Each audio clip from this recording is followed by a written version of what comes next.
guys, it's your girl Nikki V, aka Chubbina, and I'm coming to you to show those of you guys who requested how I make the Master Cleanse mix.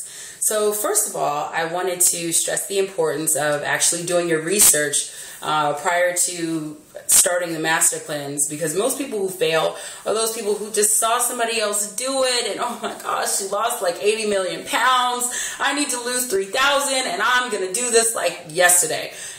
Pause, okay? Take your time, research it first, get to know it, think about your goals, why you're actually doing the cleanse, and I promise you, you will be successful. You won't fail, okay?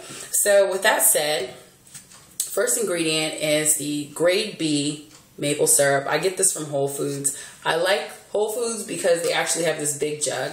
I got a bottle from Wegmans and it was like way smaller and only $4 cheaper. It's ridiculous. It was like 8 ounces for $13 and that was gone in like 2 days. So also the cayenne pepper, I got this from Whole Foods as well. And this is extremely hot. So approach with caution. Of course, your lemons. And then this is the tea that I use. The sienna root smooth moves tea from traditional,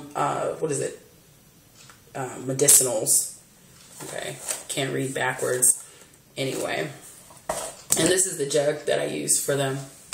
I also have this little funnel, and I have a cup. So what I do is I fill this jug, which is about 74.4 ounces. I fill it up to here with water, and then I put my funnel on.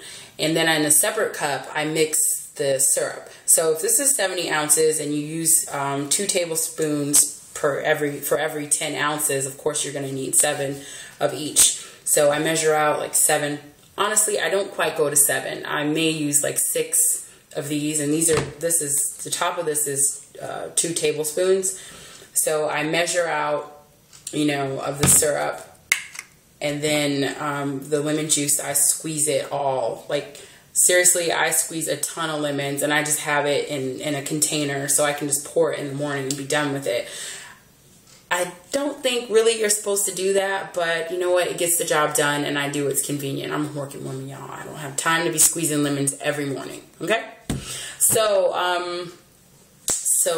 I left the sea salt downstairs, but it's uniodinized sea salt. You can find that in any grocery store. So what you do is you go ahead and measure out about a tablespoon of the sea salt, and then I have a separate jug where it goes up to 32 ounces of water. I pour the salt in there. I like to do half of it with like warm water and half of it with just room temperature water. For whatever reason, for me, it's easier to drink that nasty sea salt concoction when the water is a little warm. I saw somebody wrote it, said it tastes like chicken soup. No, it doesn't. But I mean, that's what I'm thinking when I'm drinking it. And then I go ahead and make my mix. So I just said how I make it. I make it for the entire day, and I just carry that jug with me everywhere. So, whenever you're tempted, it's important to be prepared. And then at the end of the night, I have my tea. And instead of using sugar, you don't want to use sugar, guys, because that goes totally against the cleanse. Just take a tablespoon of your maple syrup and pour it into your mug, and you'll be good to go. Also, I have a box of mint tea because in the book, Stanley Burroughs' book says that you can kind of switch things up a bit by having a glass of mint tea. Don't overdo it. Don't get yourself a cup of iced tea and think you're still on the cleanse. Guys, don't cheat. It's still not worth it. Okay, so that's pretty much what I do. I want to say I'm happy to report that I'm down from 193.6 pounds to 184.8. So I've already lost a good deal of weight, and today is only day 8. Okay, so if you have any additional questions, let me know. Inbox me. Definitely follow me, rate, subscribe. I would love to hear from you guys. Stay encouraged, all right? Peace.